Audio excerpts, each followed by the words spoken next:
अस्सलामुअलैकुम। कौन बात कर रहा है? यूसुफ भाई साहब। अच्छा,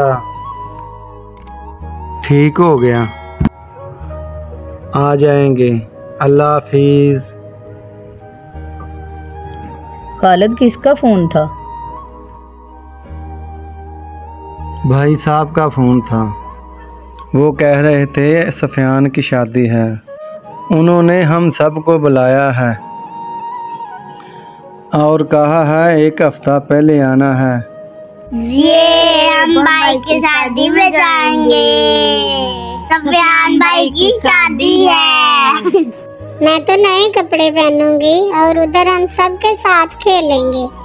मैं तो सब बच्चों से मिलूंगा। पापा जी, पापा जी। पापा जी, आप हमें शादी के लिए नए कपड़े और जूते दिलाएं। हमने पुराने नहीं पहन के जाने। हाँ हाँ, मेरा खर्चा करवाओ।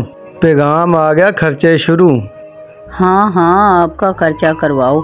आपका खर्चा किस बात में है? हमारे प्यारे नबी हज़रत मोहम्मद सल्लल्लाहु अलैहि वसल्लम ने फरमाया, अपने घर वालों पे खर्चा करना सदका है। अब आप खुल के सदका करें और खुल के खर्चा करें। बच्चों को नए कपड़े और जूते दिलाएं। ठीक हो गया।